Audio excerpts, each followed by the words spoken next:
hopefully everyone else is enjoying it as much as I am. So what I want to do today is talk about some of the neuroscience work that's going on here at Sandia.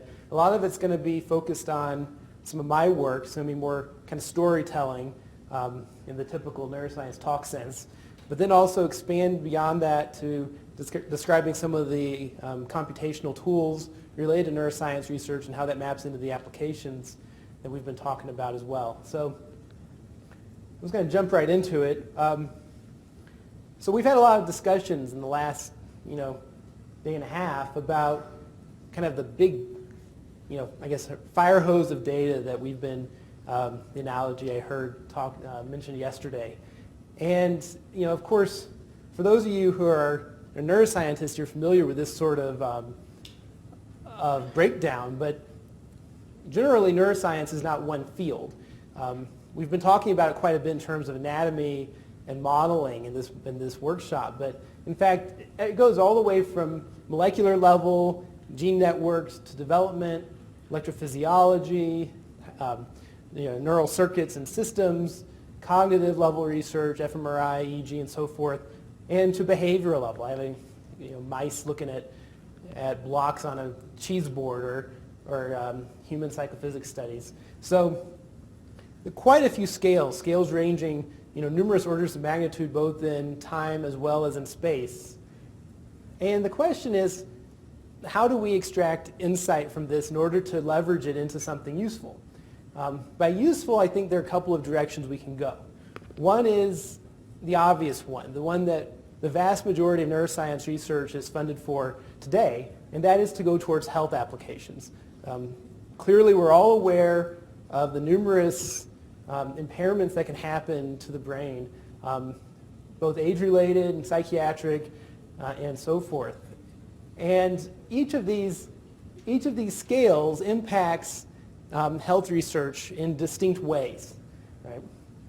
The other application area is computing. We've been touching on that. Carline's had a few examples of it in his talk, and I think later today we're going to have some more examples in that area.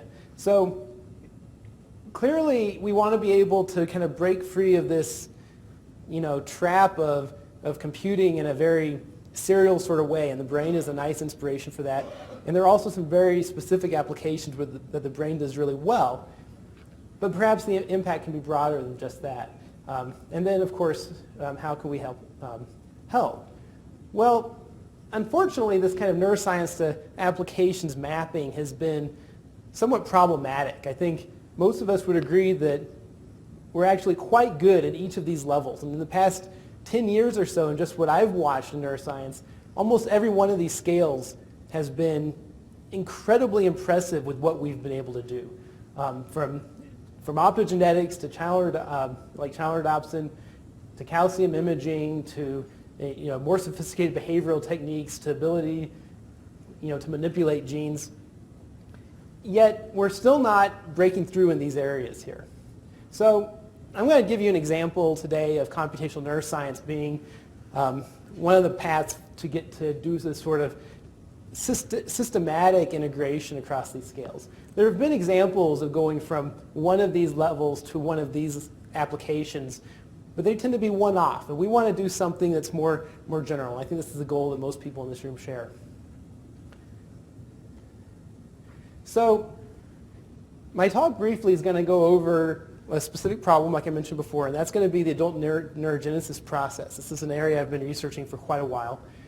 And then I'm going to talk about a design platform and a simulation engine that at Sandia, we've been developing at Sandia, that has, I believe, some of the necessary features to serve as an integrator across all of those scales and map into some of these application spaces.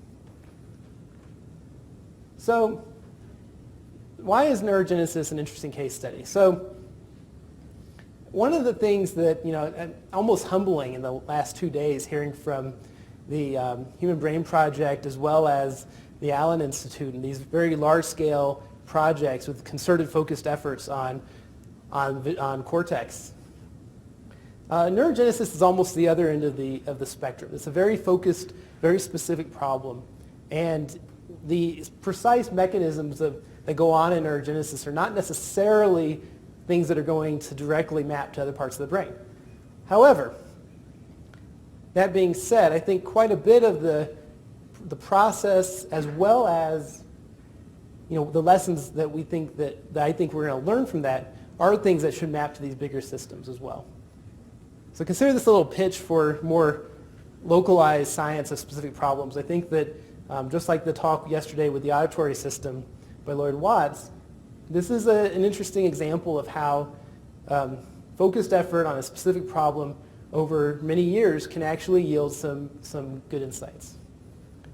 So I'm going to mention in a few minutes what neurogenesis really is. It's going to be a new term to many of you, I imagine. But in the past 15 years, it's become one of the more well-characterized systems in neuroscience, specific systems, I want to say. And it went from 15 years ago, us knowing almost nothing about it, to leveraging all of the tools along that spectrum that I showed earlier to have a fairly good idea of what's going on across in the process. So the two big questions in the neuroscience field right now are whether or not this is relevant in humans and what the computational impact of neurogenesis is. And there are some substantial applications in the form that I mentioned earlier that are relevant to the process. For one, it's been neurogenesis has been, kind of highly implicated in a lot of psychiatric disorders, specifically depression. However, it's likely that numerous disorders ranging from schizophrenia to Alzheimer's or Parkinson's may affect neurogenesis as well. And then it's a unique algorithm. This is something that from a computational perspective is generally not normally, people don't normally worry about it. That's what happens when you have structural plasticity at a network level. That's distinct from thinking about plasticity of connections. So what is neurogenesis? Why should you all care? And I'm going to bring you up to date in a few seconds here.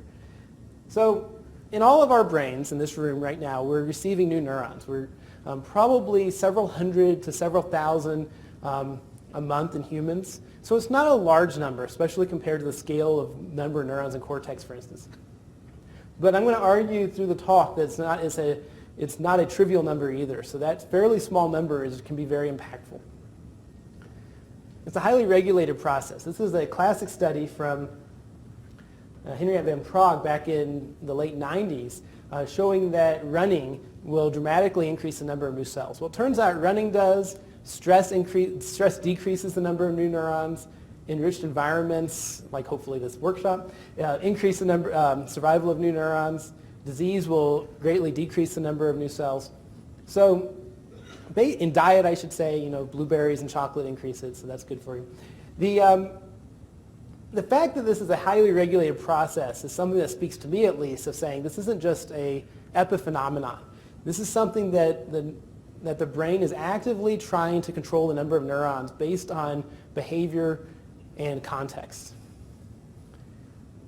So the process itself is not trivial. The new neurons are integrating in over a course of maybe 2 or 3 months. I'll go into a little more of the details later, but the overall process is very similar to what actually occurs in development, where new cells arise not from other neurons, but rather from a stem cell population, which is fairly local to where the cells ultimately reside. And structurally, this is a very, it's positioned for a significant impact. So the new cells that I'm going to talk about today are in the dentate gyrus region of the hippocampus. The hippocampus is an area that often appears in the news because it's one of the areas most associated with episodic memory. This is where when you're experiencing something at a kind of a personal episodic sense, you lay down a memory that you can retrieve months later, days later, years later, whatever. And the hippocampus is necessary for that function. Patients who've had hippocampal lesions may have perfect memory of kind of motor control or other types of information, but they don't have memory of what happened in their lives. You can go up to them 5 minutes later and they won't know who you are, even if you just had a conversation with them. But they'll know how to, you can train them how to write something, for instance. So the dentate gyrus is positioned kind of at the beginning of what's called the classic trisynaptic loop of the hippocampus. And that's an oversimplification, but for our purposes it's informative, and that is that information from the cortex, kind of the sensory perception of the world that we all are receiving at any given moment, it gets passed through the dentate gyrus down into the CA3 and CA1 regions where the memories are probably actually laid down, like a printing press, so to speak. And that information gets passed back into cortex probably at a very long time scale. So long-term memory is then moved out of the hippocampus back into cortex. So neurogenesis is occurring at this very early stage of memory formation. So it's positioned to actually be able to influence what we remember. And so we tie that back into some of these applications, some of the diseases that are affected by new neurons. It's not hard to imagine how it's important to address the role of new neurons in depression or PTSD, for instance. So how do these cells mature? Are they just coming in, rising from stem cells and becoming fully functional neurons? Well, initially that was the thought. It was that how they mature was not thought to be as important as how many there were. But as I've been in the field for a while, I guess our understanding, I'm a theorist, but the experimentalists I used to work with, I still work with, have done quite a bit of work in actually characterizing everything from the biological development of these cells, so the growth of dendritic arborizations, for instance, the change of intrinsic electrophysiology properties, so the membrane resistances, the capacitances, and the plasticity of these neurons is highly dependent on how old they are and what their experiences have been. So what you end up receiving in the process of neurogenesis is a population of young neurons at any given time that have very distinct properties from that of the vast majority of neurons in the dentate gyrus. So to tie back to our questions of what does it do for cognition and how is it relevant in humans, I've been using a modeling approach, and I've had several sets of models over the years. I'm going to tell you a little bit today about the more recent modeling stuff I've been doing at Sandia. So the models I'm building are essentially at this point being designed to test a hypothesis that's come out of some of the older models that I've had. And the hypothesis is fairly sophisticated for what people think of coding in the dentate. But I'm going to try to walk you through it here.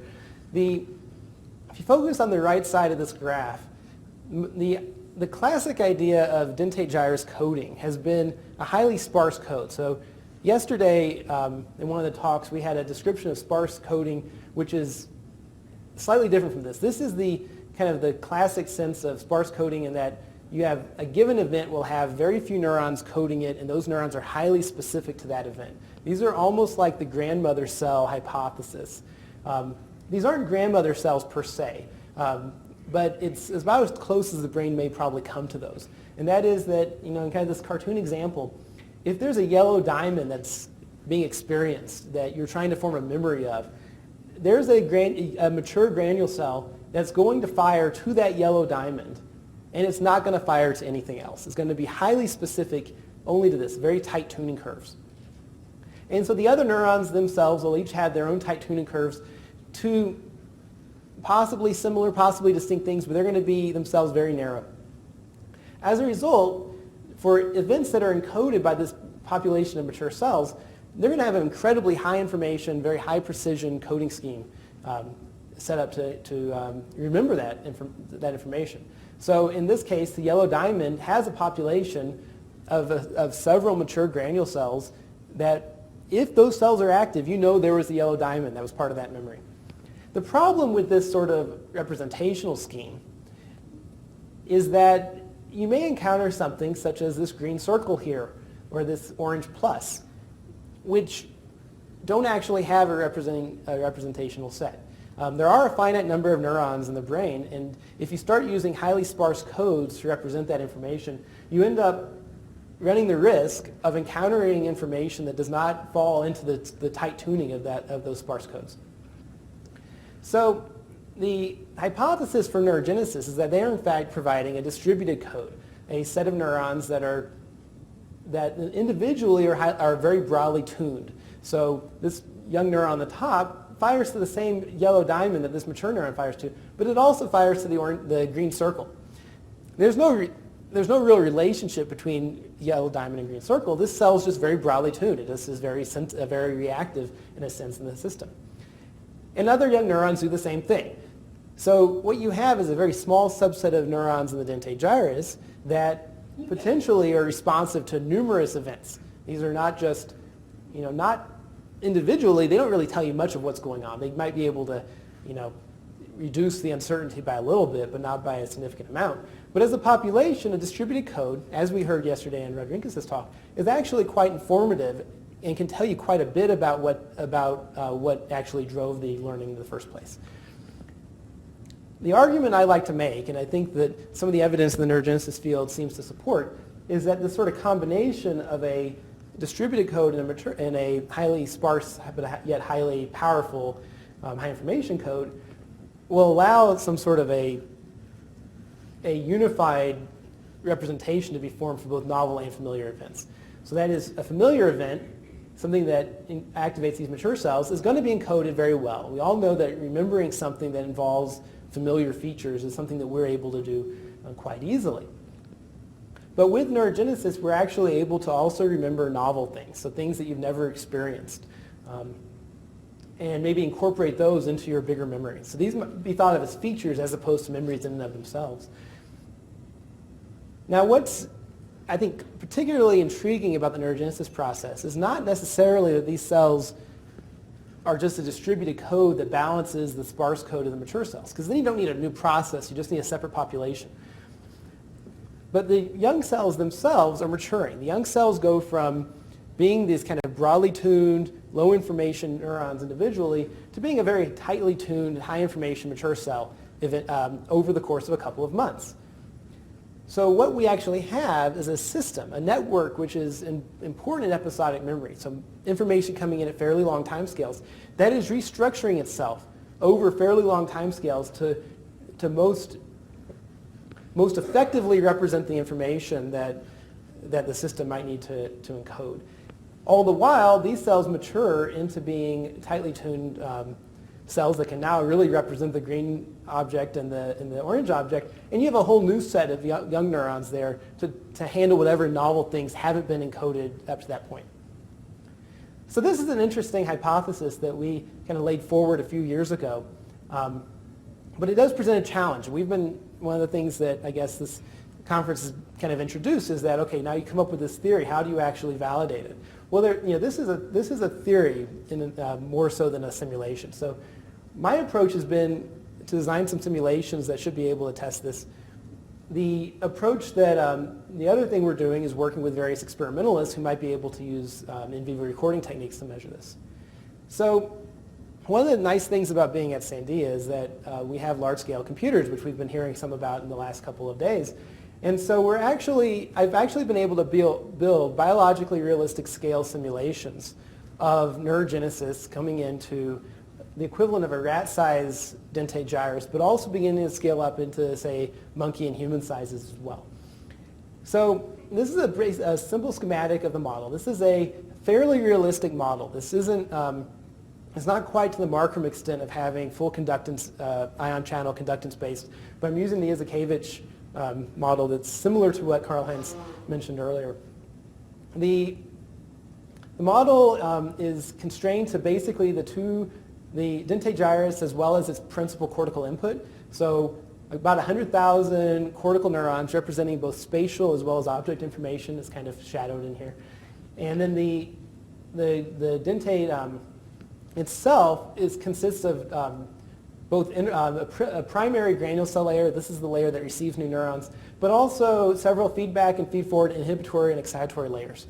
So there's a fairly complex circuitry that these young cells are incorporating into, and I'm trying to capture as much of that as possible.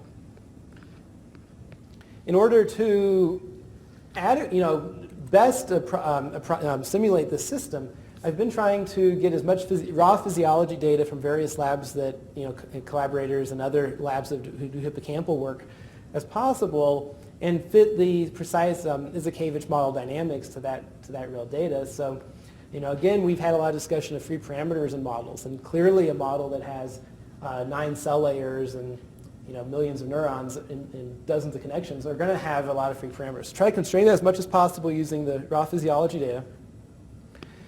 And as you can see on the left here, there are numerous excitatory and inhibitory inputs. I have some modulation inputs coming in from the acetylcholine. It's kind of an attention level, but that's not that important for the purpose of this talk.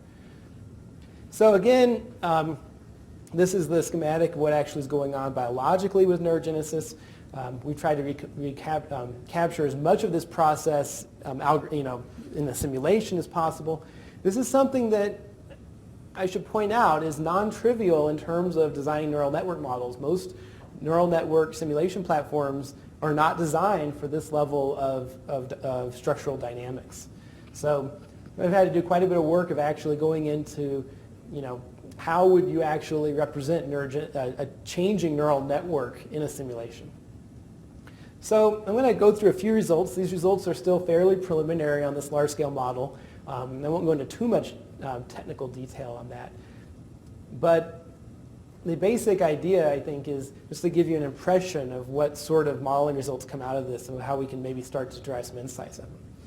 So this is the entorhinal cortex input. This is a fairly dense distributed code. On the left are the lateral entorhinal inputs. These are, you can think of as object representation. These would be something like the different shapes I showed you, for instance.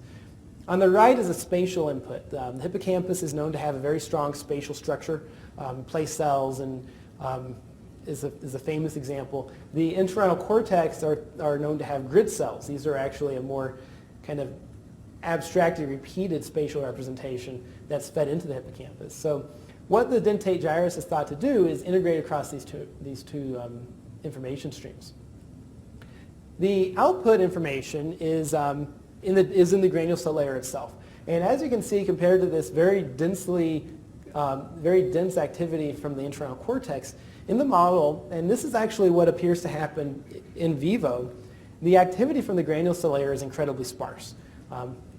And again, there's going to be some work that still needs to be done in validating, doing some sensitivity analysis on whether or not this is the right level of sparseness. But we have at least an initial level of validation, and that is that what appears to really happen in vivo is a very dense code to a very sparse code in the dentate. So here we have a few, instead of over 100,000 neurons here over 5 seconds, we have only a few thousand spikes total. So this is an incredibly sparse code coming out of this very dense representation. What's interesting when you break down which cells are firing in this model is that you actually have very, very few mature cells firing. In fact, all the activity is from young neurons.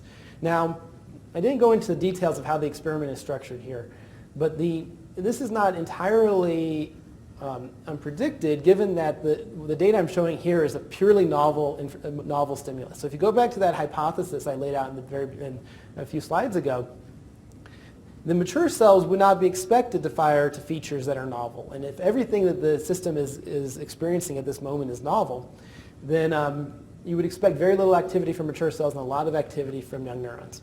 So this is at least at a very coarse level, a very early stage of the model simulation, a validation of that hypothesis at one level. Now, one of the things we're trying to do is actually simulate over longer timescales, actually have maturation and the cells actually grew up to experience. And we would expect that if this event that you see here becomes familiar, you would have a lot more mature cells responding to it. So a few other results that I think are somewhat relevant to some of the discussion we've had today. I've played with the model and scaling up to, away from toy-sized models, the 1,000 neuron model, 100 neuron model, up to million neuron model and 10 million neurons, which might be a low scale of what a human dentate gyrus has. And what appears to happen is that the effect of neurogenesis is dramatically dependent on how big the network is you're simulating. And part of the reason is, and without going into too much detail of the statistics behind it, is that really small networks are often very much driven by noise. So we had there was a little bit of discussion yesterday of why do we need to simulate really large-scale networks. Well, one reason you need to simulate large-scale networks is because when you're dealing with 1,000 or 10,000 neurons that are somewhat nonlinear in their responses, or very nonlinear in their responses, you had to do several different trade-offs to kind of shrink your network in order to make it represent the system on a computer. And one of the things you have to do is either you have to make many fewer synapses per neuron than in the real system. So you can't have a 1,000 neuron network where the average neuron receives 5,000 synapses. Or you just have to or you have to play with the rules of changing how sensitive individual synapses are to your given, to drive your individual neurons. So those sort of scaling rules that you have to play with in building your network also affect the effect of noise on your simulation. So what happens in my very small network, so this might be 20,000 neurons here, which is actually a big simulation compared to many, is that noise drives the mature cells at such a large extent that the effect of young neurons is all but hidden inside that noise. There's very little difference in the activity of neurogenesis and non-neurogenesis networks. So if I were to go to this graph on a 20,000 or 10,000 neuron network, I'd have a lot more activity from mature cells, simply by chance. It's just an effect of how small my simulation is. And you can play with the scaling rules to offset that somewhat, but then you start sacrificing other aspects of the coding. So this introduces a whole other question, and I think it's something that we've touched on a little bit, but we haven't gone into too much. And I'm not going to pretend to really know the answers here. And I'm just going to lay out a very coarse idea that we've had. But one of the big questions that I think that we're going to face when dealing with tens of thousands, 100,000, million neurons is how should we measure information processing in such a large system? That's not something that most engineering systems, the math that we use to understand most engineering systems, don't really scale to that level. And not that they don't scale to that level, they're just not necessarily applicable to that level. And so that question, I think Mike Volley had yesterday of whether or not math is integrating into neuroscience well. I think one area that still more work needs to be done is actually the high-dimensional math regime. So here's one example, and if you take the covariance matrix of these very large outputs here, this is doing against time. This is a very short simulation, so it's not all that informative. You do see that the sparse network and the dense network have very distinct levels of covariance. So I haven't mentioned much yet about what the dentate's thought to be doing. And one of the principal hypotheses that kind of has existed over the last 30 years really, is that the dentate, sparse activity in the dentate is thought to do kind of an orthogonalization pattern separation scheme for memory formation. So this would support that. This would support that highly covarying time bends in this entorhinal input are very distinctly coded in this dentate gyrus output. So the question is, how do we quantify that? And I've come up with a little example here, and it's not something that I'm going to dive too much in detail in, but it's really looking at how compressible, in a sense. So taking some ideas from, say, compressibility theory, compressibility that was used in computer science. This is like a linear compressibility in a sense. And that is, how much can you compress this versus compress this? And the dentate output cannot be compressed very much, so it's a highly separated code already, whereas this distributed code is very compressible. That in and of itself is not all of that insightful. This is what the theory has been for a while. But the thought is that maybe we can take these sort of approaches to begin to kind of quantify different behaviors of the model. So a single scalar index of compressibility, for instance, might be something that can collapse this 10 million neuron behavior, possibly. So here's an example. The main ideas in the dentate are pattern separation or conjunctive encoding, and these aren't necessarily distinct ideas. They possibly both may be going on. That is, the system needs to separate information as well as represent everything. So don't worry about the equations. So a few little examples here of results. So what we observe is that as systems increase their number of neurogenesis, we're actually capturing more information about what's going on. And that's not that surprising, since only the young neurons really seem to be firing to events anyway, in this given example here. So that's not all that surprising. Neurogenesis increases the total amount of coding. What is somewhat intriguing out of this result is that as you increase neurogenesis, the system actually becomes less compressible. It actually becomes more separated. And one of the things that seems to happen is you can tune up how active the whole network is. And that's kind of you're basically activating cells that don't really want to be active. Activating tightly tuned cells, forcing them to be active, adds redundancy to the code, which is against the idea of a pattern separating device. So neurogenesis seems to be integrating into the system in such a way that the pattern separation function of the dentate can be preserved. So that's an interesting observation that somewhat balances these competing ideas in the dentate gyrus community. And this just is a graph indicating that increasing the activity of the overall network doesn't have the same effect. So how does this relate to scaling? So again, I mentioned earlier that as you scale up from trivial sized networks to large scale networks, some of my preliminary studies show that neurogenesis becomes more and more meaningful. And that actually is the case. You can see this here, that these two curves on this side show that with neurogenesis you can have a fairly large amount of encoding of that cortical representation. But without neurogenesis, there's very little activity, so you're not coding much, which isn't that surprising. So neurogenesis does seem to become more meaningful as you get to larger scale networks.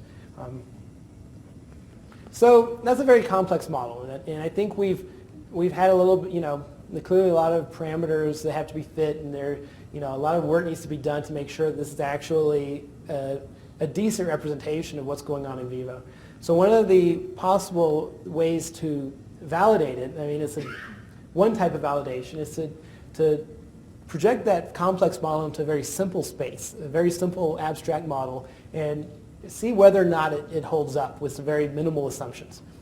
So here I'm going to describe a very simple model, and it's basically adding new cells, and the only difference between a young cell and a mature cell is how many synapses it has. So I'm allowing that statistical property of small network neurons that are noise driven to drive the behavior here. So if I do that, what you see is in response to novel inputs, the only cells that respond to novel inputs are cells that have very few synapses, the cells that can be driven by noise in effect. Whereas if I let the system train up gradually with presenting inputs over time, the mature cells are actually capable of representing the past experiences that were involved in their training. So this is a very simple model that was just with a minimal sort of assumptions necessary to construct it that can show the same general effect that I was showing in that highly realistic model that I was describing before. And that kind of also maps to that theoretical basis. This is saying the information content is increasing with the number of synapses. So the mature cells don't fire very much, but they do encode quite a bit of information. So that's generally the overview of the neurogenesis side of things. And I think there are several lessons that I've learned from that process. The first lesson really is that, kind of like what Watt said yesterday, if you focus a lot of time and energy on one area and you talk to all the biologists who are experts in a certain area, you can actually make a good deal of headway in understanding what the function is, the algorithmic level of what that system may be doing. Now the downside of that is it requires 10 years of research and talking to biologists almost every day, which I love talking to biologists, but it's a slow process. What we'd want to be able to do is streamline the process of going from this very low-level biological detail up to this computing and health application area. And we haven't gone all the way over yet on the neurogenesis side, but the idea is that can we start to take that one-off solution that I just described and be able to design some tools that might help the process, either in terms of leveraging what other people have done, which is almost the ideal in some sense, or just make it easier for somebody to build models and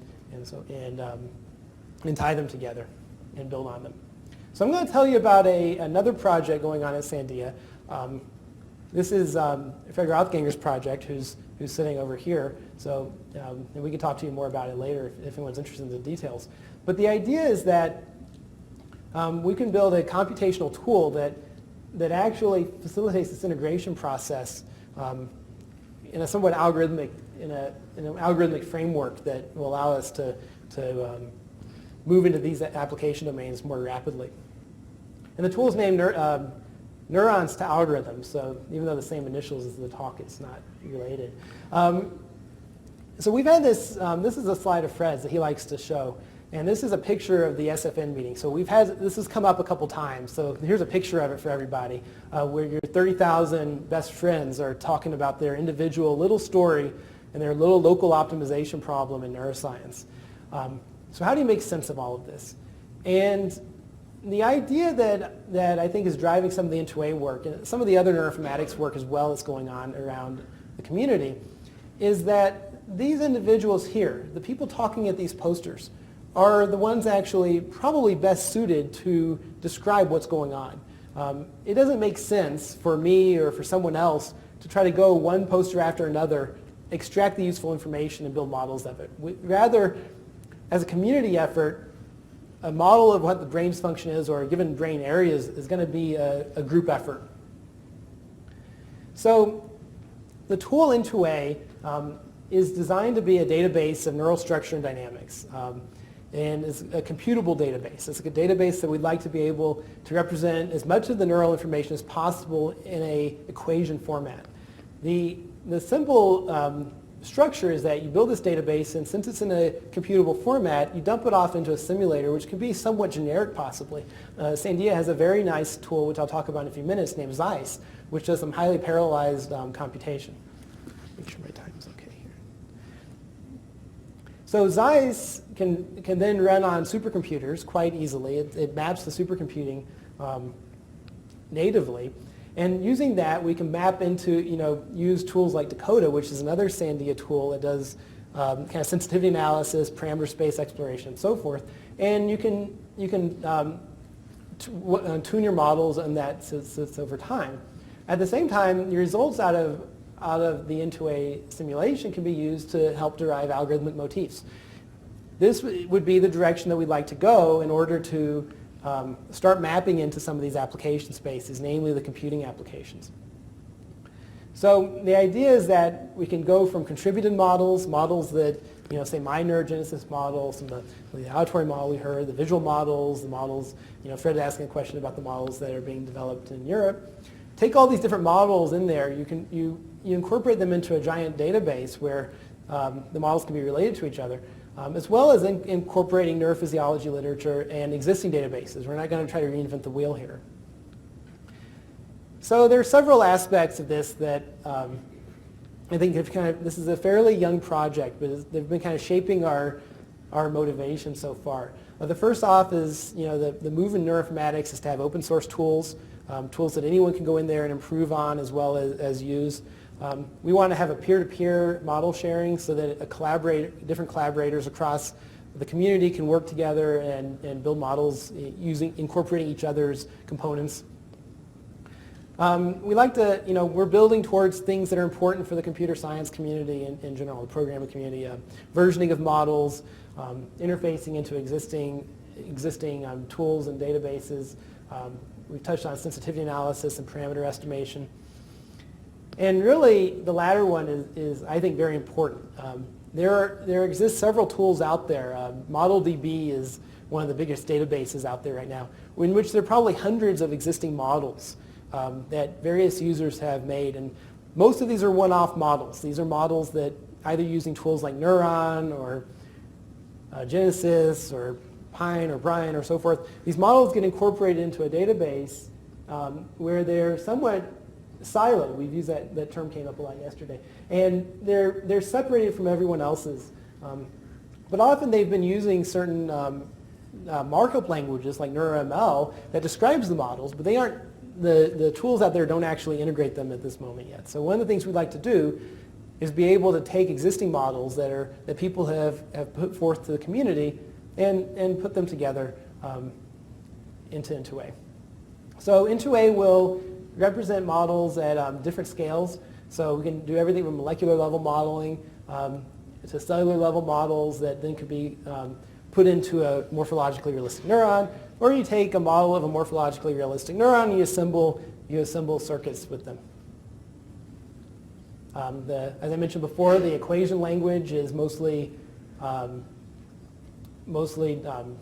differential equations or direct assigning variables, and that you can connect two parts, like say two different neurons that are connected by a gap junction, for instance. The gap junction might have dynamics that are electrically, you can define electrically.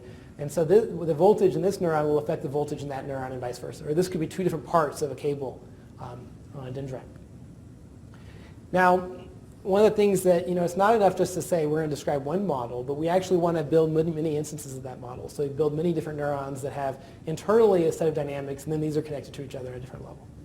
So it's a scalable system, kind of modeling representation. So this will feed into ZEISS, which is the simulation engine that I was mentioning about. And ZEISS is built on several other Sandia tools, which are basically meant to parallelize very large matrices really fast. And so in moving into high performance computing, parallelizing models is non-trivial. So ZEISS is a tool that Sandia has developed through other programs that we think that we can leverage in order to kind of accelerate this parallelization problem. So a couple of quick examples. I'm not going to show the model, the tool itself up here for time purposes, but briefly, just to show a Hodgkin-Huxley model, you can connect several parts, and in 2A it looks like this. You have the HH dynamics. These are actually the same per compartment. They're connected through a cable equation. This is what it looks like in the N2A tool.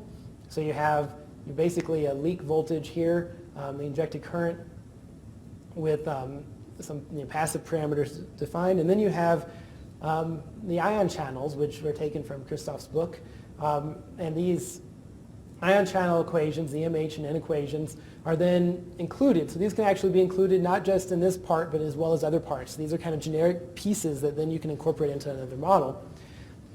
And this set of equations defines the neuronal dynamics. And this is the effect of a current stimulation. In this case, you have a short current being injected into the leftmost compartment, and a few milliseconds later, you see that wave propagating down the cable. This is a long train of spikes that's induced by a persistent current, and you can see that there's a kind of a continuous train of spikes that kind of keeps going down. But there happens to be a loss here, which is just due to the dynamic setup of that. It's not a perfect transmission. So that's a very simple example. Here's a more sophisticated example that we've been working on. This is getting close to one of those. In the last talk, we had examples of these kind of recurrent cortical networks, kind of simple 80-20 networks, where 80% of the neurons are excitatory, 20% are inhibitory, and they're all fed back onto each other. And so the dynamics here are borderline chaotic. It's a fairly large and computationally intensive system. And so you can represent this model in 2A, and it again with the HH dynamics in there, a slightly different set of HH dynamics. And you can connect them up using the excitatory inhibitory synapses, and you feed it into ZEISS, and ZEISS runs the very large-scale simulations that we're talking about. And so we can ask interesting questions here about how these sort of large-scale simulations of chaotic systems are actually being simulated. And one could see with even very subtle differences in what the inputs are, the dynamics are incredibly different. So this is one of the properties of these large cortical networks, is their somewhat chaotic nature. And so that's an interesting area that we're very intrigued about studying going forward, especially with using some of these large-scale simulation tools and the effects of scaling in this sort of system. So where do we think we fit? So neuroscience and the informatics tools, Alan, I should say, is moving out here a little bit more as well. But you have this very established community of individuals in the field. It's a $6 billion industry or something like that, that has not, there aren't necessarily clear mappings into how you simulate these things. And the existing tools like Neurogenesis are a couple of them, but then most people actually are using very low-level tools like C++ or MATLAB. So other tools out there, we heard about Pine earlier this morning, and Neuroconstruct is another tool, and those are probably the most similar, although there are significant differences between all of these. So I think as a union between the various tools that are being developed, we think that this process of going from raw data, this fire hose, if you will, to some simulations and how that maps into our applications should be a little clearer going forward. So finally, to kind of tie into this application space, and in fact with Pine we heard a similar sort of story, and that is if you take this raw neuroscience data, the databases, existing models, you build up a lot of information into the Into-A framework, well, you can simulate it, and that's great. But what if you're building neuromorphic hardware and you're actually trying to design an architecture that has a certain application? So you get a model in Into-A that actually has some functionality that you'd really like to leverage going forward. So the idea is, and Murat talked a little bit about these sort of generic neuromorphic devices, using Into-A, you can take what are generic tools, the Legos, if you will, that you're building a neural hardware with, and actually be able to compile onto that architecture, as opposed to compiling into C code, which is going onto a classic computing platform. But rather, you compile the neural model directly into the neuromorphic substrate. And then that would be able to map into the application domain, and then presumably, as we heard a little bit before earlier, that sort of kind of mapping into neuromorphic research can help close the loop, and that will help refine our models going forward as well.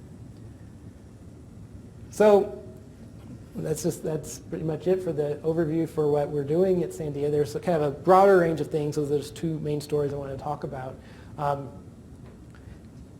And thanks here to the staff of computational and other related neuroscientists at Sandia. So, thank you.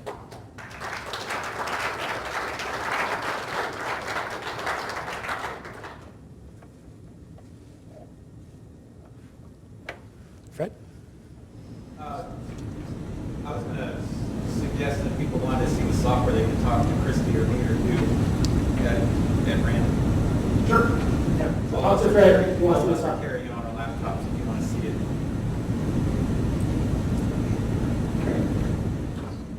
Well, if there are no other questions, I think I will introduce Tarek Taha, who's our next speaker.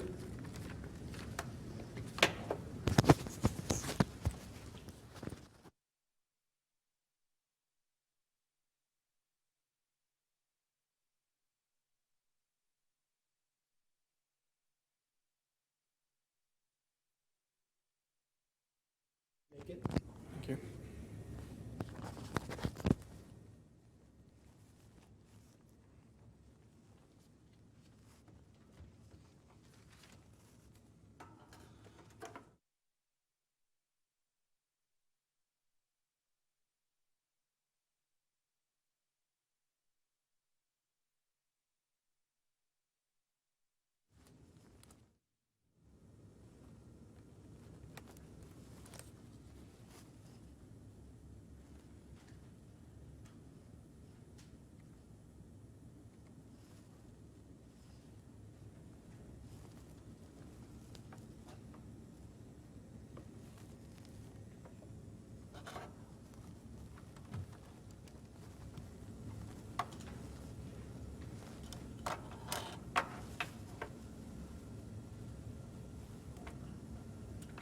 Well, I'm going to tell you about some recent work we've been doing on examining the design of neural network accelerators. So our goal was to develop a multi-core neural network accelerator using different technologies and try to make our simulations as accurate as possible. So we looked at different options for the routing cores, for the routers, different options for the actual neural core, and ways of connecting them all together. We try to make the simulations as accurate through using SPICE simulations or simulations of components from other people that have been well established.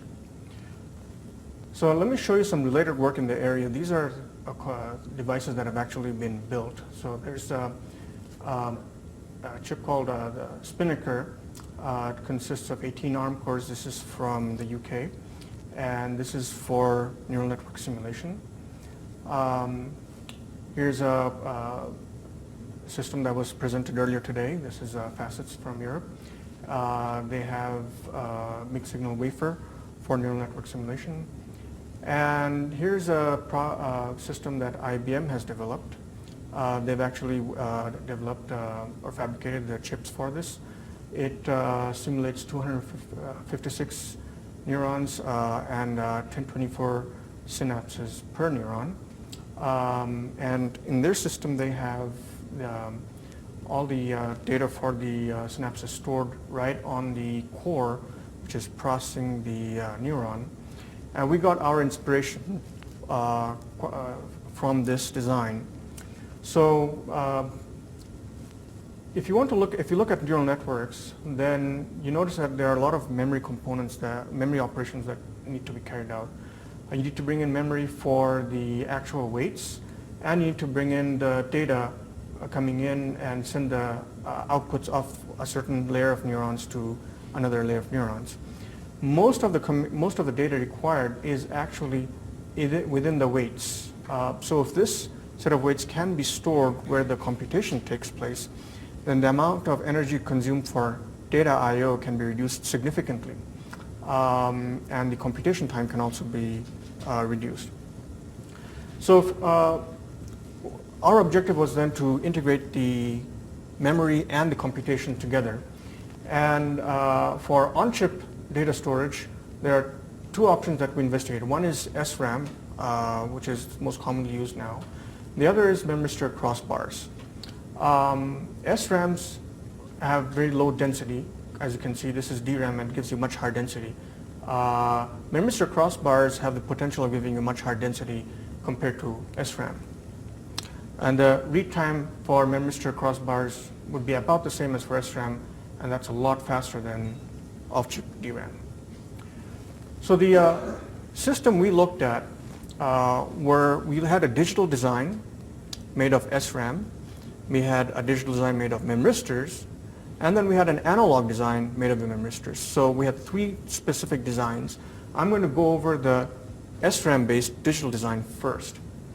So in this design, we have the SRAM array to store all the weights, decoder to select which row of weights we want to read. It's M neurons wide, N axons or N synapses per neuron. The outputs of this memory is just a set of weights which feed into a set of multipliers that multiply the weights with the inputs coming in. Then you have a summation and storage unit to accumulate sum of weights. And then you have an input system that buffers inputs coming in from other neurons at other cores, some control logic, and an output buffer to collect all the outputs and send them out over a routing network to other cores. In this system, we looked at two configurations. One was 2 bits per synapse, 1 bit for each neuron output, so more like an integrated fire system. In this case, you do not need to use multipliers because the inputs are either 1 or 0. So if you multiply by 0, you get a 0. If you multiply by 1, you get a 1. So you just need to add. In this second case, we had 4 bits per synapse. And actually, I forgot to mention it over here, 4 bits per neuron also. So we do need a multiplier and an adder. For the SRAM array, we calculated all the power and area using cacti. We considered only the SRAM array and the components needed. So in other words, we ignored the tag array and anything else that's not needed in this design. We considered both the static and the dynamic powers. Additionally, we looked at the routing requirements for this multi-core array. So here we have a neural network spread across 16 cores, receiving inputs from another layer, sending its outputs to yet another layer. And we looked at the routing requirements on each of the link, and based on this, we determined what the bandwidth was needed for our multi-core neural network system. We compared the output we developed a model based on this and compared that with actual neural network simulation on a multi-core chip, and we found out that our model matches up fairly well with simulation. So in this case, our model said about 9 point something, would be the packet generation rate that a certain neural network can tolerate. And in actual simulation, when the packet generation rate increased beyond that, the packet delay increased quite heavily. For our memristor-based simulations, we looked at several different SPICE models. And what we noticed was that most of these SPICE models worked very well with sinusoidal inputs, but they did not work well with pulsed inputs. So we decided to make our own model. And these are the equations for our model. We consider several different components. And so our model works fairly well with sinusoidal inputs. This is the Boise State memristor with inputs at different frequencies. This is a Pinot compact model based on that device. This is our model, and it again matches up fairly well at the different frequencies. This is the same device with pulsed inputs, and several of the other models that we tried didn't seem to work as well or seem to reflect the behavior we saw over here. So that's kind of what motivated us into making another model. So our model was able to match that device for these different pulsed inputs fairly well. So here's the device matching, and the model is quite flexible. So as I mentioned, as I showed you earlier, it matched the Boise State device. Here it's matching a device from the University of Michigan. The top is our model data. The bottom is plots from the actual paper from the University of Michigan. This is models matching the HP Labs device. So this is our model, and these are plots from HP's actual paper. Again, another model, the same model for another device from HP. This is the tantalum dioxide device, and one from the University of Iowa. This is the model. This is the plot from the actual paper. This is our model. So we took our model and tried to simulate crossbars, memristor crossbars with it. We took several different models and tried to simulate several cycles of simulation. Most of the other models did not finish except for this one and our model, where the accuracy of our model though was higher than most of the other models. And we were able to use our model to simulate all the way up to 256 memristors in SPICE. And I'll use those simulations in the later results. So with a memristor crossbar, the typical approach for doing a read or write, at least for a write, is to set the row that you want to write to your V over 2 and set the columns to either positive V over 2 or negative V over 2, depending on whether you want to write a 1 or a 0. So if you want to write a 1 or 0, or if you want to run some data to a memory array, one approach is to use a two-step approach where you write 1s to the rows and then you write 0s to the rows. And in a memristor crossbar array, one of the problems that you have is alternate current paths. So if you are trying to, let's say, modify this memristor through sending a current through here and expecting the current to go out there, there are alternate current paths for the current to flow through another set of memristors and then go out to the same output. So that it comes in from A1, goes out to B1. And the more memristors you have in your crossbar, the more alternate current paths that you have. And so what we saw in our SPICE simulations was, as we made the crossbar larger and larger, the energy required to do a write increased quite a bit. So what we did was we decided not to use an untiled memristor crossbar, but instead we proposed to come up with a partitioned crossbar, memristor crossbar, where this partition has possible alternate current paths inside it, but this path is electrically isolated from that path using these isolation transistors. This does reduce the density of the memory from an unconstrained or an untiled memristor crossbar array, but it reduces the power consumption significantly. At least it does so according to our SPICE simulations. So these are the memories that we used in our digital memristor neuromorphic core. We looked at two core sizes, or crossbar sizes rather, 4x4 and 8x8. You'll notice that the read energy does not change significantly when going from 4x4 to 8x8, but the write energy or the training energy goes up significantly. In fact, the read energy is very small. It's in femtojoules. The write energy is in picojoules. And when going from 4x4 to 8x8, you have more than a doubling of the energy consumption for writing to 1 bit. So we used a 4x4 crossbar array, and this essentially gives you a density of 2 bits per transistor. The 8-byte crossbar array would have given us a higher density. We then looked at, for the analog, so this was the memory system we used for the digital memristor-based neural core. For the analog memristor-based neural core, we wanted to do all the computations within the memristor crossbar.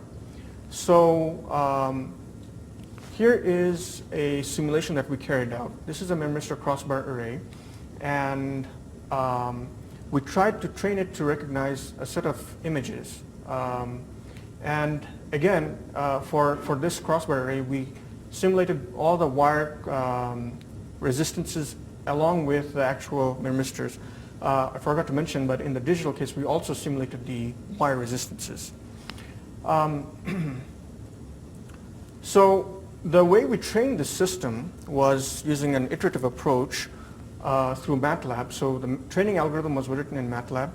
MATLAB would set a set of weights for the crossbar array, and then from MATLAB we called SPICE based on the set of weights we had developed, looked at the output from SPICE to see if it was recognizing the images properly, and then reiterated, went back to MATLAB and modified the weights and did simulations all over again.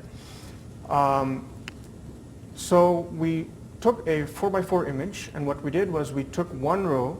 This was a 4x4 binary image. So we took one row and converted that into an analog voltage between 0 to 1 volt and steps of 16, because with 4 bits over here you can get up to 16 possible values. So based on this image you see these inputs, and so these are the actual inputs going in to the crossbar. And after training through this approach, what we saw was that the memristor crossbar was able to classify the different input images. So here we have class 1 being correctly recognized by, so this is output 1, over here, O1 being high, or higher than the other outputs. For class 2, output 2 was higher than the other outputs. Same with class 3 and class 4. So the set of images that we trained were recognized, and these are all linearly separable inputs. The benefit of having a crossbar array doing all of these computations is that you can actually connect a bunch of crossbar arrays and do all of the computations in parallel. So here we have 2 crossbar arrays with their outputs connected together. So the output of this one is connected to the output of this one. Now remember, the reason for doing this is to reduce alternate current paths. In other words, to have that segmented memory. And what we noticed was, as we tried this this simulation with different size crossbars, we noticed that it worked very well with 4x4. It also worked fairly well with 8x8 crossbars. It didn't work as well with 16x16 crossbars though. So in our analog crossbar array, we used 8x8 tiles, and since we have, let's say, about 1024 synapses per neuron, what you see over here is the first 4 synapses for neuron 1 are processed here, the second 4 synapses for neuron 1 are processed here, and these 2 outputs are then connected, and what you essentially have is the current summation of this crossbar and this output over here from this crossbar, representing the overall output for the neuron that we're interested in. So in other words, we're processing 8 synapses for one neuron, with this 8 synapses for a second neuron through this pair and that pair. Again, this output and that part for a third neuron, and so forth. So this is the system that we looked at, and we believe this system should be scalable. How scalable it is yet to be studied, but it appears to work fairly well in this simulation. So we actually simulated several, actually 8 by 8 tiles, not over here in this diagram for simplicity we showed 4 by 4 tiles. And the simulation seemed to work fairly well. So by using this, we can replace not only the memory array, but we can also replace all of the, or essentially eliminate all of the multipliers and adders and accumulators in the neural core. And additionally, what was done in the neural core row by row for each synapse is now being done entirely in parallel in one cycle using this analog system. And then and let me just contrast this with our digital memristor core. In the digital memristor core, we just replaced the digital SRAM array with this digital memristor array. The adders, multipliers, and accumulators were all still there. In our system characterization, as I mentioned, this was simulated in SPICE to calculate the delays and the energy consumptions. The multipliers and adders, accumulators were also all simulated in SPICE. As with the decoder, actually was the power consumption of the decoder was obtained from Cacti, and several of the other components were also from Cacti. All right, so these are the results that we got for our core configurations. So if you remember, we looked at 2 kind of core configurations, one with 1 bit per neuron, and the other with 4 bits per neuron. And for each case, we had 3 configurations. One was just SRAM, which was doing all the operations in digital form. And then we had 2 memristor cases. One was with memristors doing exactly the same thing as the SRAM array, except that it's just memristors instead of SRAMs in digital case. And the other was the memristor in analog form. So this is the adder widths that we used for the 1-bit case. The core areas, as you can see, for the memristors were a lot smaller than for the SRAM array case. In particular, the area for the analog memristor array was a lot smaller compared to the digital memristor array. The energy per neuron is fairly low for the analog case compared to the digital SRAM case. Now, this energy is the active energy, the leakage energy, the energy for the controller circuitry, and energy for I/O to and from the router that we used in this multi-core system. We tried to make things as optimized as we could in the SRAM case by using the lowest power configuration that Cacti allows. There are other, even lower power optimization techniques that can be used. In the SRAM array case, the majority of the power was consumed by the SRAM array.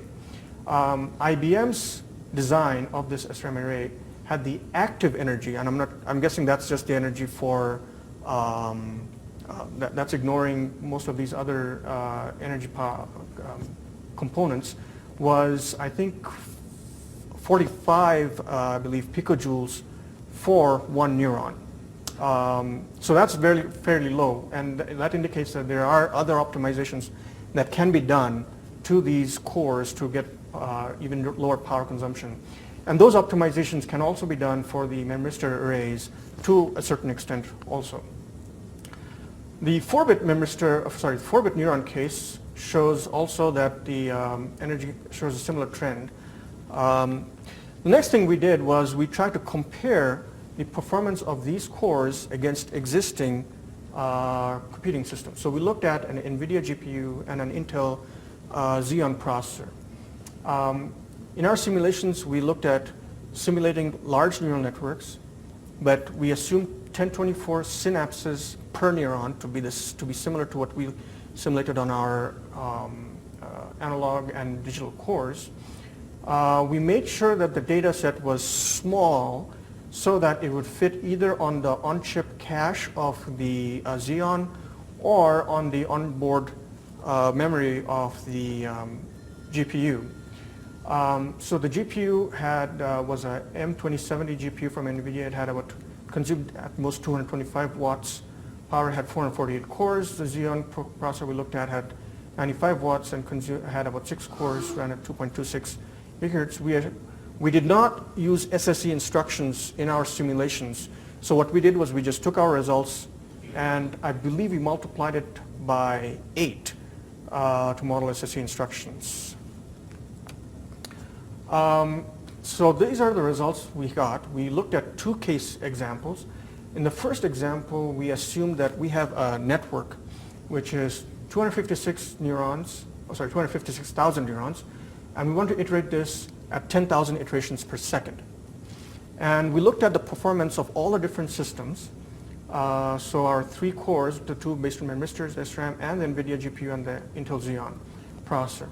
So the systems would do this many neurons at this many iterations per second. If they had high capability, then the systems would just stay idle. And as you can see, the memristor analog core was active only 9.7% of the time and was idle the rest of the time because that was all that was needed to simulate this many neurons at this many iterations per second. The power consumption, as you can see over here, is very interesting. The Intel Xeon, from our calculations, look like we need about 180 Intel Xeon cores. Each has an area of 240 millimeters square. That would lead us to about 17.5 kilowatts.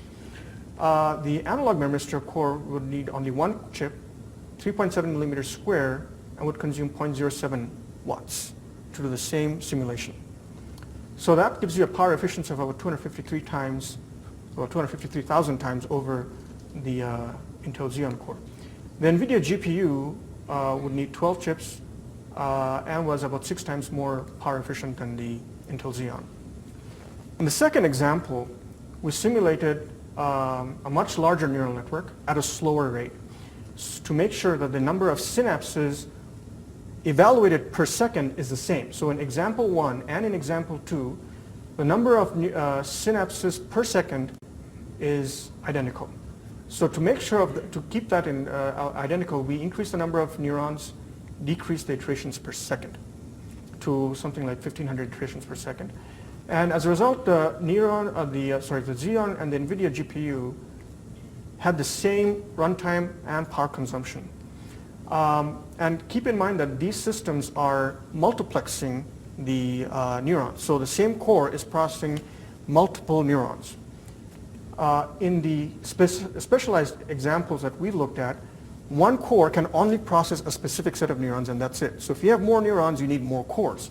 As a result, the core areas increased, the chip areas increased, and we capped the chip area to a certain size. We didn't want to go beyond 500 or 600 millimeters square. So here, with the analog memristor case, you needed 2 chips of 248 millimeters square. With the SRAM case, you needed 5 chips of 338 millimeters square.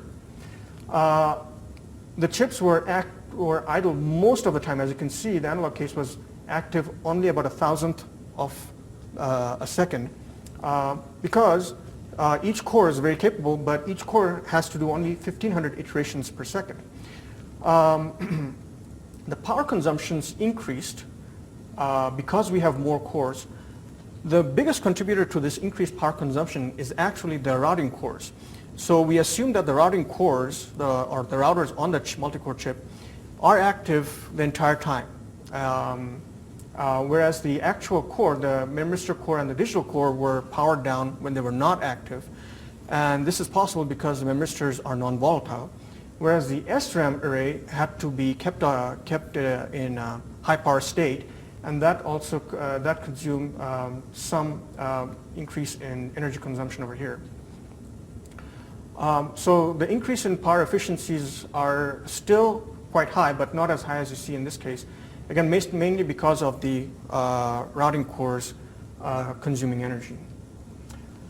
This is the same set of studies, again, but this time with the 4-bit per neuron cores. And you can see the power efficiencies are fairly similar.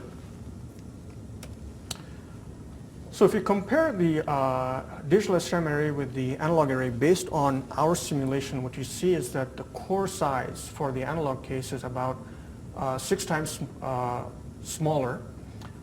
We don't need multipliers and adders in the analog array.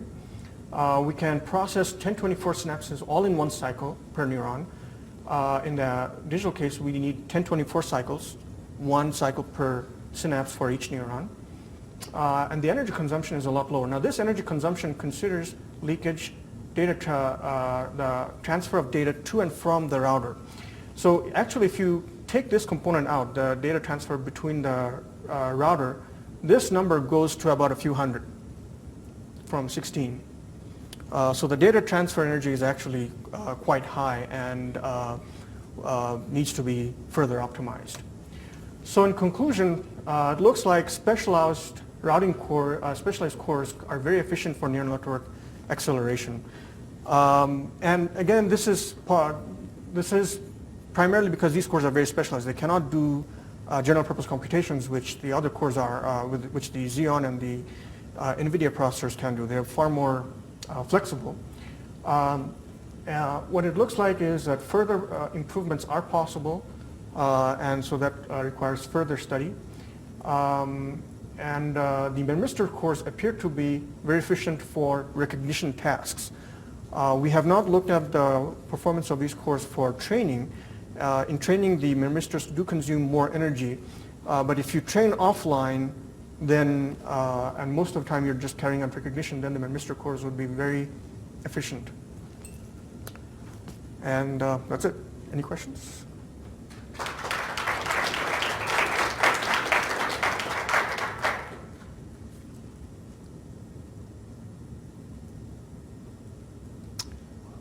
So you're saying that you do the training offline, and one of the reasons you're breaking up the lead currents kind of throw off the training or complicate the training on the chip. Is there any way to factor in into a training the heat that level instead of having to break your chip up into a bunch of different smaller crossbars? You're going to do all the actual, know what the synapse weights are going to be ahead of time. Is there any way to design a strategy where you can use a full crossbar instead of building up crossbars? Well, this system here is essentially behaving like a full crossbar. But with a lot more space, I guess. Right. It's not as dense as a untiled crossbar, but actually the density is not as bad compared to an untiled crossbar. With 8x8 tile, you're about, I think, 4 times less dense than an untiled array. It's not that bad, yeah. And that's assuming we can put the memristors on top of all of the transistors. So if you want to train it on the on the chip, then obviously you need to add extra training circuitry here. Okay, thank you.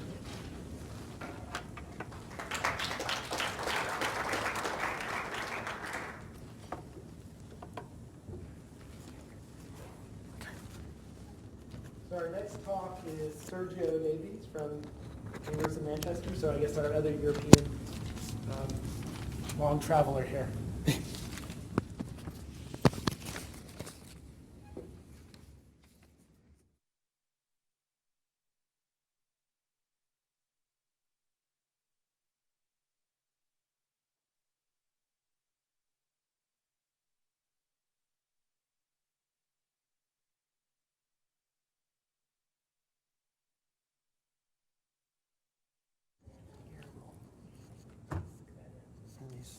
Side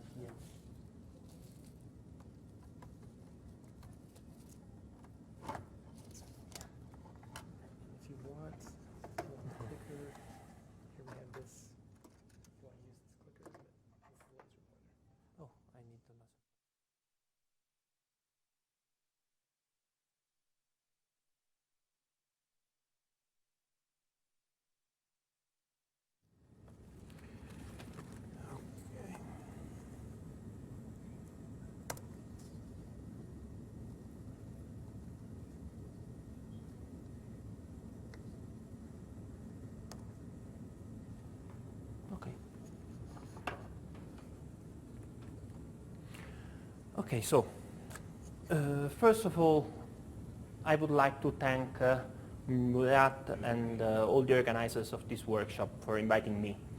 My name is Sergio Davis, I'm from the University of Manchester, and I'm working within the Spinnaker project. What does Spinnaker mean? It's an acronym, Spiking Neural Network Architecture, provided that you say it enough quickly. It sounds like Spinnaker. This project stems from the possibility from an interaction between computer science and biology. So how can the first influence the second? We try to answer these two questions. How can a massively parallel computing system like the Spinnaker that we are going to describe accelerate our understanding of the brain or biological neural networks in a larger scope? On the other side, the reverse question, how can the understanding of biological neural networks point how to develop efficient, more power efficient, fault-tolerant computational substrates? And so we came up with the idea of this project, starting with the details of brains that seen from a computer scientist more than a biologist. We can see that there are a lot of units in something in the order of 100 billion neurons, and these neurons, which are very simple, are connected with an incredible amount of synapses, 10 to the power 15. I don't know neither how to say that in terms of billions. All these very, very simple neurons have an excellent power efficiency. If we think about the 30 watt that are the estimation of the brain power consumption, this is much, much better than what we have today as microchips. This is a set. The neurons, however, are low performance components.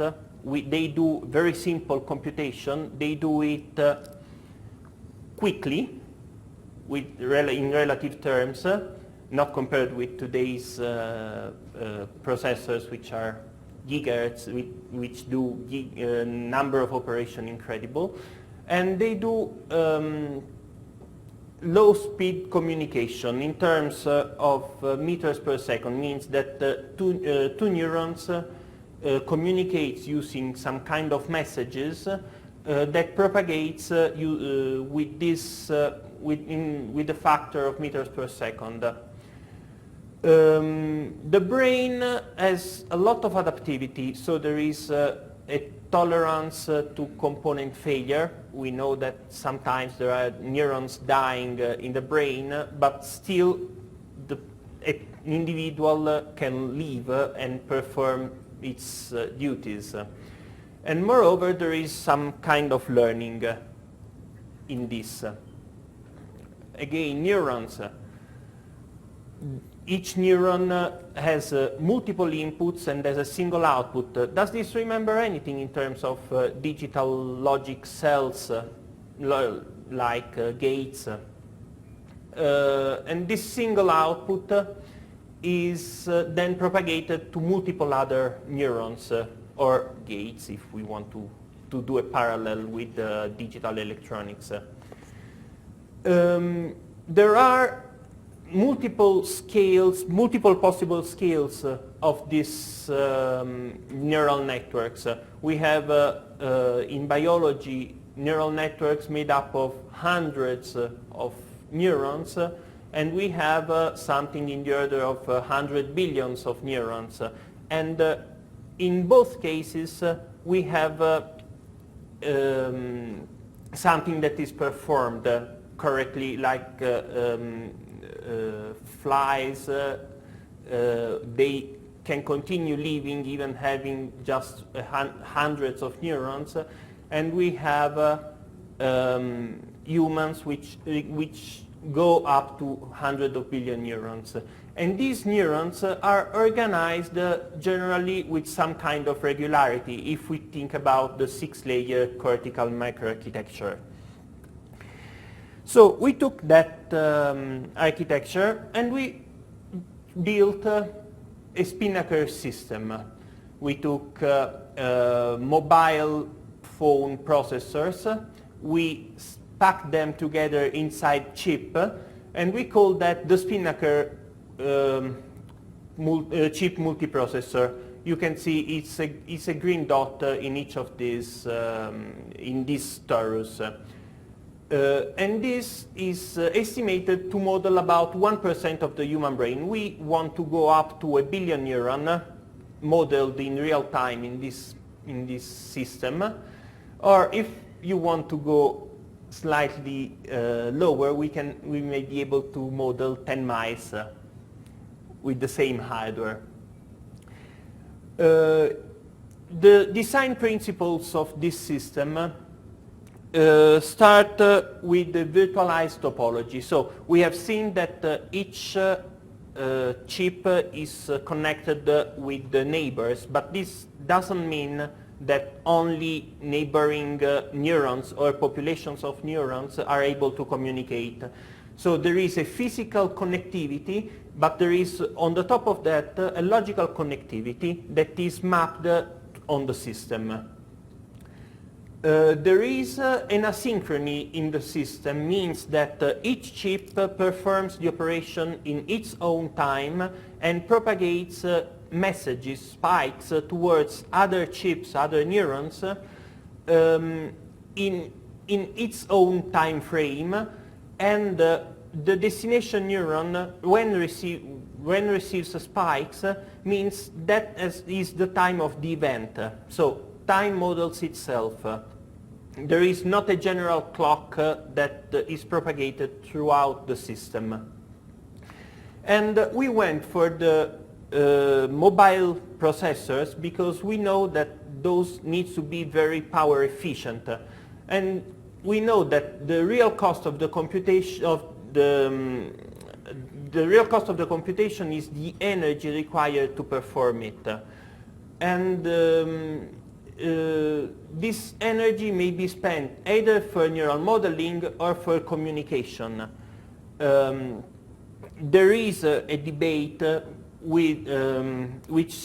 between which of the two is the stronger. I personally believe that communication requires much higher energy than just the neural modeling, even if in the latest years we have seen a system that have been developed with the purpose of doing more efficient neural modeling rather than communication. If we open up the torus that we have seen before, we end up with something like this, a matrix of spinnaker chip connected with 6 links to the neighboring chips, and each of these nodes has both a computational unit, which is a spinnaker chip, and there is some memory attached to it. And this is the spinnaker node. We have some communication, the 6 links that we have seen before. We have the router, which is the center of the network that we are building. And this router propagates spikes either outside to other chips or internally to a set of cores within the chip. And there is some bit of memory here which is used to handle the synaptic connectivity and other data, basically. The die of this chip, in the die of this chip you can see that there are 18 processors, 8 on the top, 8 on the bottom, and 2 on the sides. And in the middle there is this router, which is the core of what we have done. This chip has been packaged with a memory die on the top, so that we don't need to put an external memory. It's just within the package here. And as I said, the core of all the system is the router, is the networking challenge.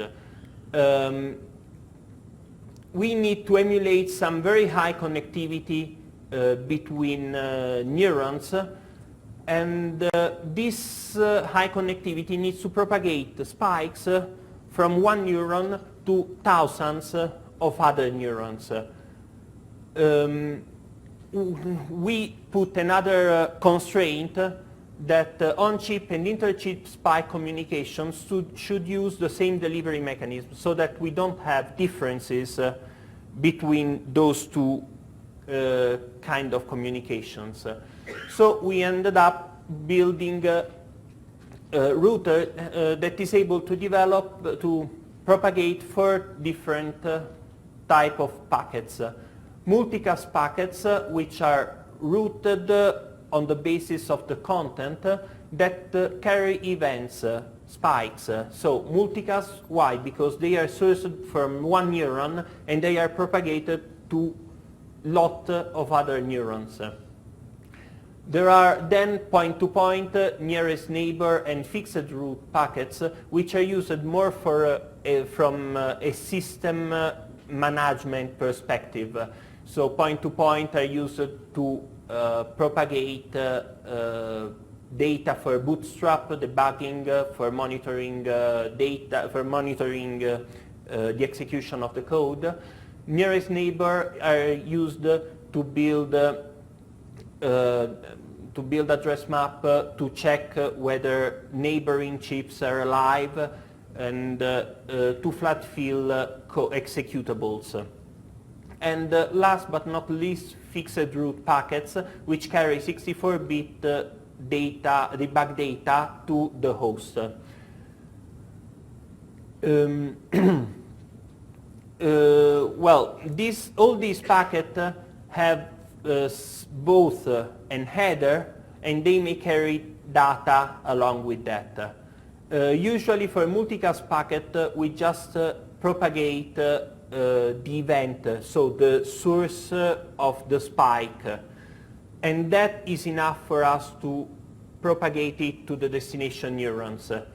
For other packets like point-to-point, we use a destination and a source chip or core, and there is a payload, so there is some data that is carried from a destination from a source to a destination. How did we implement the multicast router? This is the clue of the spike propagation. We have spike events that are sent to a router, and this packet just tells which neurons has fired.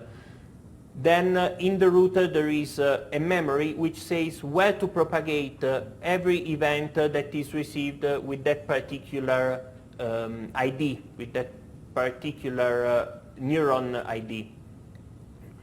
And so this memory compares the event with all the entries that are stored, and on the other side has a destination map, which says within the chip to which course this spike has to be propagated, and externally to which links this has to be propagated.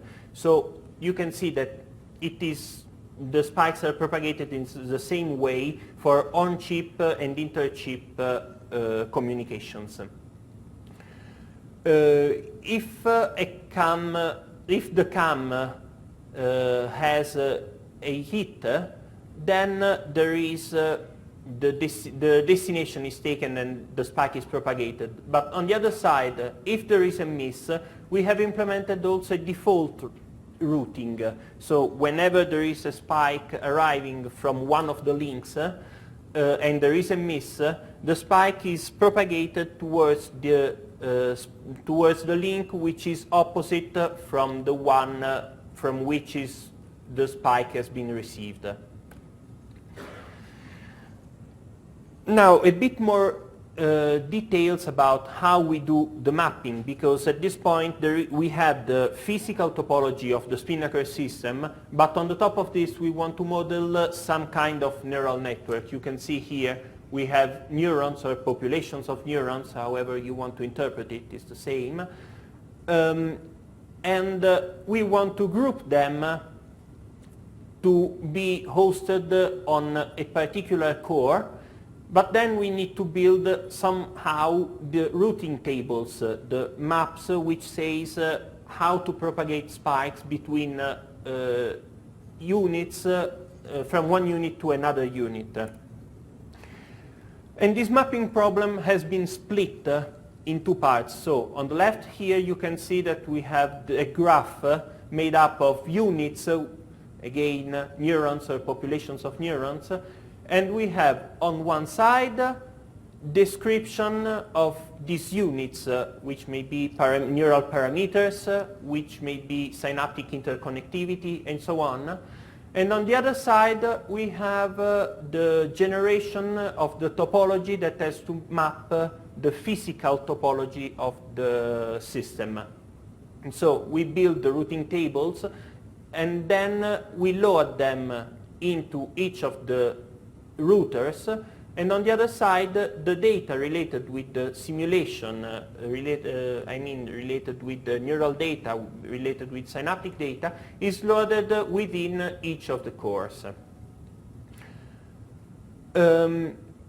This means also that when a neuron fires emits this ID towards the network, the neuron itself doesn't know where the spike goes, but everything is handled by the routers. If we pick up the torus we described before and we bisect it, we can try to give an estimate of the bandwidth of the communications between chips. We have 1024 links in each direction. This is able to propagate about 10 billion packets per second. You can see there is a bandwidth of about 250 gigabits per second. As someone said in a presentation yesterday, event-driven software model seems to be the fastest.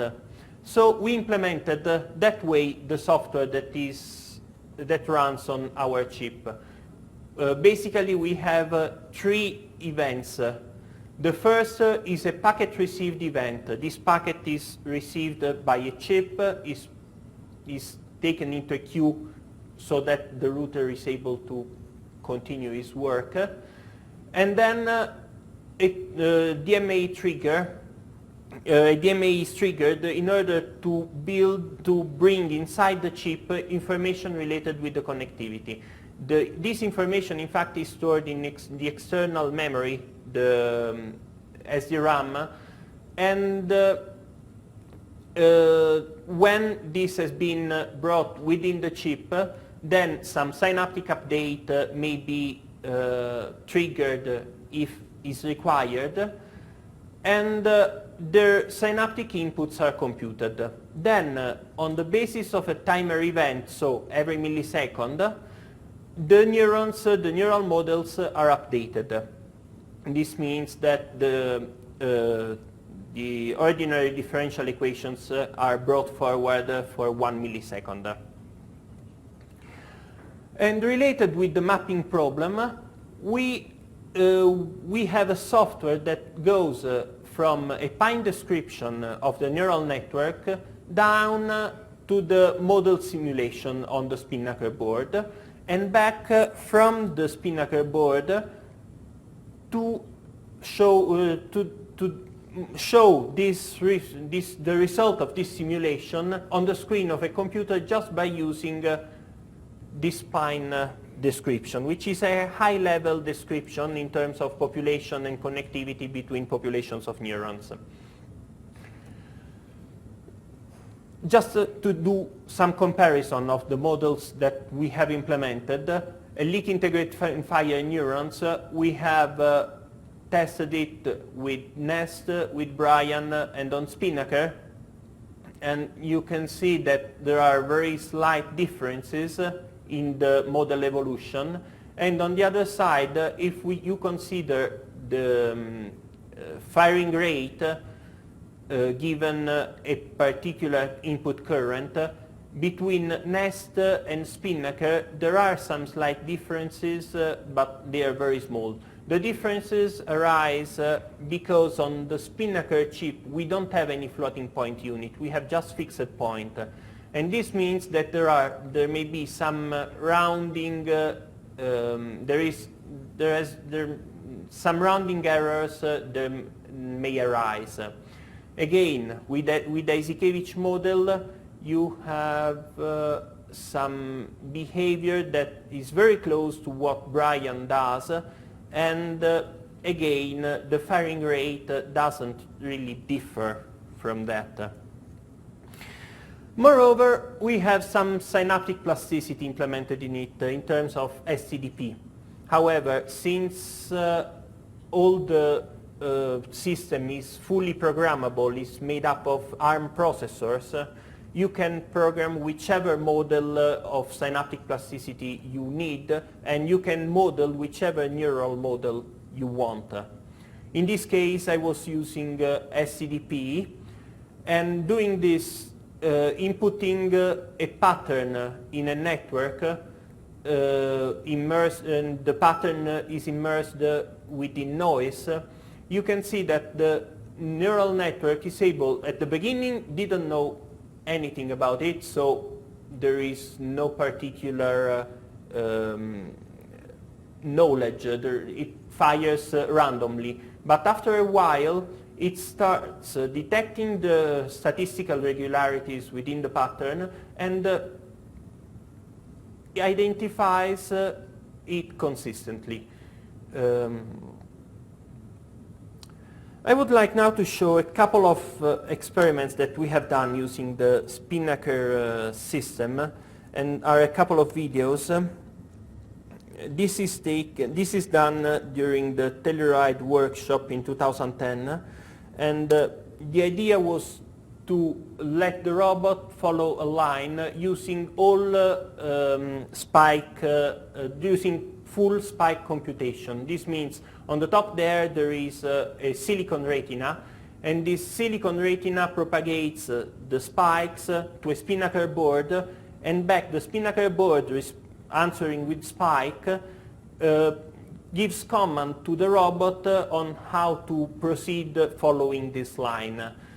In between the robot and the Spinnaker board there was a computer, just because of the required protocol translation. You can see there is a USB retina, then the computer receiving them, and there is the Spinnaker board which is only Ethernet attached, and this means that there needs to be some kind of protocol translation between the two. And just to give you a view of what we have implemented, this is the Spinnaker board we were using at the time for Spinnaker chips.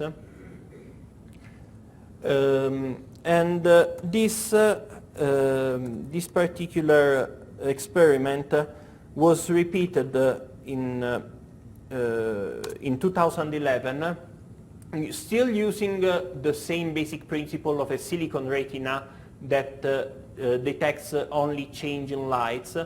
And you can see how this shows up on a screen. The robot here is following a curved line, like a circle, and actually it goes consistently around it.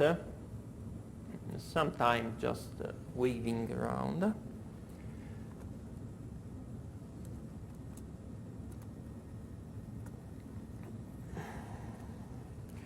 However, this was just an experiment we did. But now we have a 48-node Spinnaker board, which did with which we did some more experiments related with robotic neuromorphic robotic experiments. This Spinnaker board mounts 48 chip and 3 FPGA to communicate externally. However, these external communication are perfectly transparent to each of the chip. So it just sends spikes, then the FPGA are used for external communication. And this board now has chip configured in this hexagonal shape. 3 of these hexagons can do the smallest of the possible torus. If you wrap this around, you can see that it forms a torus of something like 15 by 15 chips. Then we put together some of these Spinnaker boards into this rack, and we have not connected them yet between each other, but this is something that they are doing back in Manchester right in these days. They are testing it. So this is the first novelty I'm saying here. And we have also a 48-node board mounted on the top of a robot as a future evolution. Future steps. The 103 machine is we count them by the number of cores that are implemented in each of the boards, in each of the system. So we have a 103 machine, which is a 48-node board, 864 cores, and it consumes about 75 watt. Then we pack 10 of them or more, 15 of them into one rack to go up to 10,000 cores. Then picking up 5 of them, we make a cabinet, and 10 of the cabinets make the 1 million core machine, which we aim to achieve by this year. At some time this year, this should be fully constructed. Where are we going? As I said, first thing is we want to build the 1 billion neuron machine, the 106 machine. And second is something that is currently under evaluation. We would like also to move on to some new technology for the development of the Spinnaker system. So a 3D chip, 28 nanometers, which will be probably built within the HBP, the Human Brain Project. Conclusions. So, is now the computational power coming within range to do something interesting, to resolve some of the challenges with regards to human brain simulation? Perhaps, yes. And Spinnaker is just trying to achieve this, trying to model 1% of the human brain.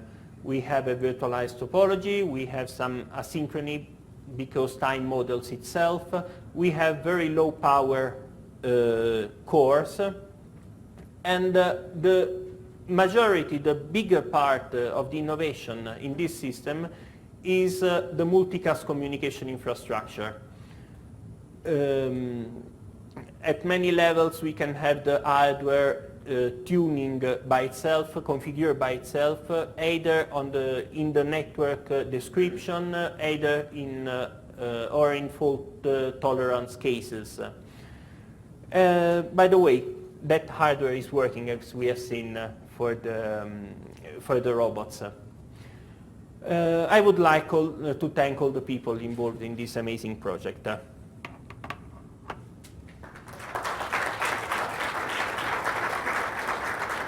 Questions? Yes, please. Well, that's very beautiful series of accomplishments, really impressive. I'm sure that you've quantified the comparison of the performance both in terms of flops and in gigabytes per second of information flow with the GPU hardware that's available. What's that comparison? Sorry, the comparison between power consumption. The computing power, so data flops per second, and the data transfer rate, gigabytes per second, So for a GPU card versus as compared to your system. okay, the power consumption is each of the Spinnaker chip is designed to consume 1 watt, not more. So the external links of the chip are in the order of gigabits per second. Don't remember exactly the number, but it's in the order of 2-3 gigabits per second. Related, if you want a comparison with the card, with the GPU card, the problem that I found in the GPU is that there is not really a scalability. So all the neural networks need to be implemented within a single GPU, or if you want to go for more GPUs, then you have to do a lot of communication with the processor and then back to the second GPU. Here, instead, everything is straightforward, meaning that all the communication are handled in the same way.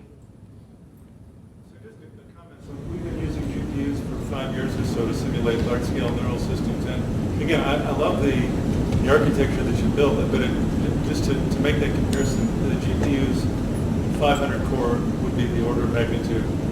You can certainly address memory to multiple cards as RAM. So you can share, you can multiplex cards. There's data transfer protocols, very fast. In other words, just as if it was the RAM of a processor on card 1 can read the RAM on card 3. The flow of data from RAM into the processor farm, is on the order of a couple hundred gigabytes a second on each card. It might be more now, I'm not perfectly current. But it seems to me, just looking at it, like a very comparable scale. And you can build such huge simulations on a single card, or certainly 2 or 3 of them bound together, that we're talking about the simulations that would have hundreds of thousands of neurons on a single card, maybe 1 million on a collection of cards. Now, that's not 1 billion neurons. But it's an important comparison to keep in mind because they're very cheap, they're very available, they're very programmable.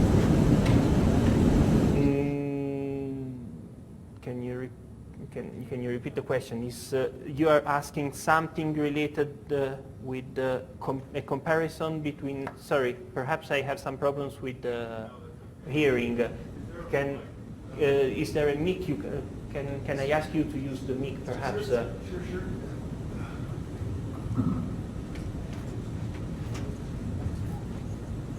Thank you. Well, sure. So first of all, it's a beautiful system and a beautiful architecture, very very optimized for a large-scale neural system, and the routing innovations are really striking. I just thought it was important to compare it quantitatively with the computation that a current GPU can handle, because you can a typical one would have 500 cores, 200 gigabytes per second of communication between the cores and RAM. You can gang several of them together, and so the scales seem fairly similar, and of course they're fully programmable. And again, this is not to take anything away from this, just I think it's important to make a quantitative comparison in our hands the last 5 years as we've used GPU computing for neural simulations. We have just gargantuan capacities in these cards for both data flow and compute power, very suited for the neural computing architectures. And I just was asking the speaker to try to compare the capabilities with this system. Okay, so the capability, the SDRAM which is mounted on this is are mobile system RAMs. So we have, if we want to make a comparison in terms of data transfer, we need to pick up all the data transfer of each of these SDRAM channel and sum up them all together. I don't know what it is. I don't have a clear ideas. In terms of comparing neurons, I think the best we can do is try to compare them by power consumed for each of the neurons. If we want to do this, let's say we have 16 cores available for simulation. We aim to go for 1,000 neurons in each of the cores, which means 16,000 neurons in each of the chip, which consumes 1 watt. So doing the ratio there may give you some information related to what's the computational power available there. The computational power required for the simulation. Does this respond to your question? It's a good start, and I just think it's an important comparison.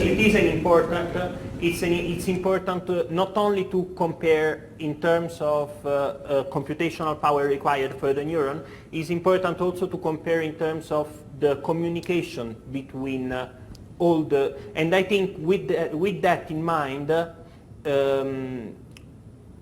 I think that the communication is the part which consumes the most of the power, and there is a basic difference between this architecture and what you are suggesting as a GPU. I cannot give you any figure in particular for the communication. We are still doing that. There is a paper which is coming out I think by mid of this year. It's been published on neural networks, if I remember correctly, which tries to give an estimation on these numbers. Right,